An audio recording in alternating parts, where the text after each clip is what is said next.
আসসালামু আলাইকুম। আশা করি সবাই ভালো আছেন। সপ্তাহের শুরুতেই আপনাদেরকে স্বাগত জানাচ্ছি। আমি জুয়েল ডানা।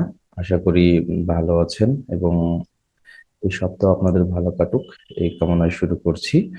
অ্যানালিসিসের শুরুতেই আমরা ফরেক্স ফ্যাক্টরিটা দেখতে চাই এবং এখানে দেখতে পাচ্ছি যে আজকে কোনো গুরুত্বপূর্ণ নিউজ কিন্তু পাবলিশ হবে না। সেক্ষেত্রে মার্কেটটা কিন্তু মোটামুটি টেকনিক্যালি মুভমেন্ট করবে এবং যেহেতু সপ্তাহের শুরু দিন কোনো রকম ফান্ডামেন্টাল ইস্যু যদি না ক্রিয়েট হয় আর কি নতুন করে, তাহলে হয়তো মুভমেন্ট স্বাভাবিক থাকবে এবং খুব বেশি মুভমেন্ট নাও হতে পারে।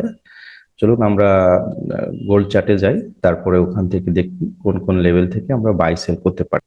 সরি, আমরা গোল্ড মার্কেটটিকে খুব ভালোভাবে দেখতে পাচ্ছি যে একটা রেঞ্জিং এর মধ্যেই আছে, কোনোভাবেই সে রেঞ্জ ব্রেক দিতে পারছে না এবং প্রত্যাশা করছি যে 18 তারিখের আগ পর্যন্ত হয়তো বা গোল্ড রেঞ্জিং এর মধ্যেই থাকবে। সো 18 তারিখ পর্যন্ত আমাদের ট্রেড প্ল্যান হতে পারে রেঞ্জিং এর মধ্যেই থাকবে সেই অনুযায়ী।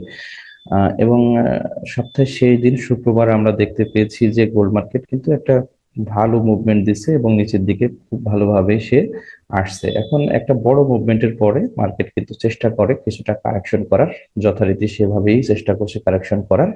এখন আমাদের দেখার বিষয় হচ্ছে এই কারেকশনটা কত দূর পর্যন্ত হতে পারে বা ওখান থেকে আমরা কোথায় কোথায় থেকে আমাদের রিজেকশন পেতে পারি বা সেলস ওপেন করতে পারি। এখন আমরা প্রথমে যেটা দেখব সেটা হলো যে আমাদের ফার্স্ট যে আমরা রেজিস্ট্যান্স জোন পাবো সেখানে কোনো রকম ক্যান্ডেলস্টিক ফরমেশন পাই কিনা বা কোনো রকম রিজেকশন পাই কিনা, তাহলে আমরা সেই জোন থেকে কিন্তু আমরা সেলসে যেতে পারি। তো আমরা এই যে যে মুভমেন্ট দিছে এর মধ্যে কিন্তু ফার্স্ট জোন পাচ্ছি হচ্ছে এই যে এটা। এটা হচ্ছে আপনার মোটামুটি 2500 থেকে 2507 পর্যন্ত একটা আমরা জোন পাচ্ছি। এটা আমাদের জন্য একটা ভালো জোন সেলসের জন্য। এটা রেজিস্ট্যান্স জোন। সো এই রিজেকশনের ক্ষেত্রে বা এই কারেকশনের ক্ষেত্রে আমরা যখন দেখবো যে আমাদের এই ফার্স্ট জোনের মধ্যে আসছে আমরা যে জোনটা পাচ্ছি, তাহলে এখানে যদি কোনো রকমের ক্যান্ডেলস্টিক ফরমেশন পেয়ে থাকি অথবা কোনো রকম কনফার্মেশন পেয়ে থাকি, তাহলে আমরা এখান থেকে কিন্তু একটা সেলস ওপেন করতে পারি। আর এটাকে যদি ব্রেক দিয়ে দেয় তাহলে আমরা দেখবো যে এরপরে আমাদের কোনো এরিয়া আছে কিনা। তো সেক্ষেত্রে আমরা ফিবো টেনেও দেখতে পারি যে আসলে কোন কোন লেভেল থেকে মার্কেট রিয়েক্ট করতে পারে। ঠিক আছে, তাহলে ক্লিয়ার পাওয়া যাবে। আমরা যদি ফিবো ধরি আহ সেক্ষেত্রে দেখি কি ঘটনা ঘটে। হ্যাঁ, আমরা ফিবো দেখতে পাচ্ছি যে হ্যাঁ, ফিবোতে দেখতে পাচ্ছি যে আমরা যে জোনটা আমাদের রেজিস্ট্যান্স জোন ছিল সেই জোনের মধ্যে আমরা ফিবোর 38 এবং 50 এই দুইটা লেভেলকে পেয়ে যাচ্ছি। সো এই জোনটা কিন্তু আসলেই খুবই গুরুত্বপূর্ণ। তো এখান থেকে রিজেকশন অথবা ক্যান্ডেলস্টিক ফরমেশন কোন রকম পেলেই আমরা এখান থেকে সেলসে যাব। ওকে, এরপরে আমাদের ফিবোর জন্য আরেকটি গুরুত্বপূর্ণ লেভেল হচ্ছে 61। হ্যাঁ, আমরা 61 এর জন্য যেটা হলো কি 2512, এই 2512 থেকেও মার্কেট যদি আমরা কোনো রকম রিজেকশন পেয়ে থাকি বা কোনো থাকে আমরা এখান থেকেও সেলসে যাব। এখন মার্কেট কিন্তু সবসময় এই রিজেকশনটা এই 12 লেভেল বা এই লেভেল থেকে পেয়ে থাকবে এরকম একটা বিষয় না আসলে।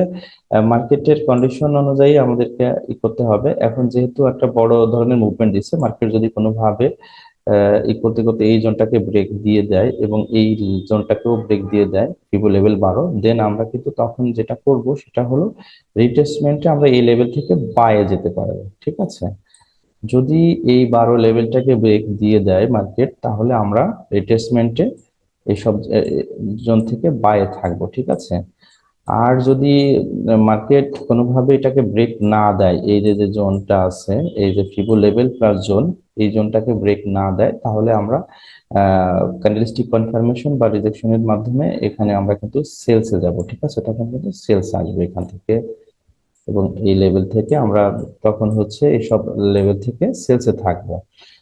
আমি একটু আবার ইন্ডিকেট করে দিই, আপনাদের হয়তো সুবিধা হবে। সেটা হলো যে যদি মার্কেটকে আমরা 2500 থেকে 2507 এবং 2512 এই লেভেলের মধ্যে কোনোভাবে পেয়ে যাই এবং এখান থেকে যদি কোনো ক্যান্ডেলস্টিক ফরমেশন অথবা কোনো সুইপ রিজেকশন এই কোনো কিছু পেয়ে থাকি, তাহলে আমরা এসব থেকে সুন্দরভাবে একটা সেলস ওপেন করতে পারি। ঠিক আছে, আমরা সেলস ওপেন করব। এবং কোনোভাবে মার্কেট যদি এই 12 মানে ফিবো 61 ব্রেক দিয়ে দেয়, সেক্ষেত্রে মার্কেট আমরা রিজেকশনের মাধ্যমে বা রিটেসমেন্টের মাধ্যমে কিন্তু আমরা বায়ে যাব তখন আবার। হ্যাঁ, তাহলে আমরা সেলসের জন্য প্রথমে দেখবো যে 2507 এই জনের মধ্যে পেয়ে যায় এবং এখান থেকে ব্রেক না দিয়ে থাকে, তাহলে আমরা এখান থেকে সেলসে যেতে পারি।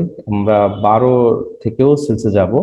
12-র উপরে যদি মার্কেট থাকে তাহলে আমরা রিট্রেসমেন্টে বায়ে যাব। ঠিক আছে, আর হচ্ছে আর একটা লেভেল, যদি মার্কেট অত দূরে না যায়, এখান থেকেই মার্কেট ব্যাক দিয়ে এই দিকে চলে আসে, তাহলে আমরা এই যে যে জোনটা পেয়েছি, আমাদের আগের জোন 70 থেকে 80, এই জোনের মধ্যে আমরা মার্কেটকে পেয়ে গেলে এখান থেকে বাইরে থাকবো। ওকে, ধন্যবাদ, ভালো থাকবেন।